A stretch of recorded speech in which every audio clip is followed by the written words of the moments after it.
మాలినితో వసుంధర అలా మాట్లాడుతూ ఉంటే ఇంతలో గౌతమ్ అయితే వాళ్ళ ఇంటికి వచ్చి వసుంధర అని గట్టిగా అరుస్తూ ఉంటాడు. అది విని వసుంధర అలాగే మాలిని వాళ్ళిద్దరూ కూడా పైనుండి అలా దిగుతూ ఉంటారు. ఇంతలో గౌతమ్ అయితే వసుంధర బయటకు రా, నీకు ఎంత ధైర్యం, నా భార్య జోలికి వస్తావా అని చెప్పి అంటూ ఉంటాడు. ఆ మాటలకు వసుంధర అయితే ఇంకొకసారి నా ఇంటికి ఎవరు పడితే వాళ్ళు వచ్చారంటే చంపదెబ్బ కొట్టడం కాదు, నేనే చంపేస్తాను అని చెప్పి అంటూ ఉంటుంది. ఆ మాటలకు గౌతమ్ అయితే నువ్వు చంపేస్తే మరి ఇక్కడ ఎవరు ఖాళీగా కూర్చొని లేరు, ఎవరు అంత అమాయకులు లేరు అని చెప్పి గౌతమ్ అంటూ ఉంటాడు.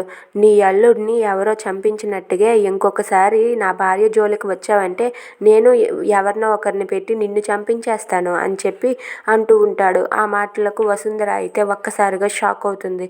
ఇక మాలిని అక్కడ ఉన్న బామ్మ అయితే ఒక్కసారిగా షాక్ అవుతారు. ఏంటి వసుంధరాదేవిని చంపిస్తారా అని చెప్పి అనుకుంటూ ఉంటుంది.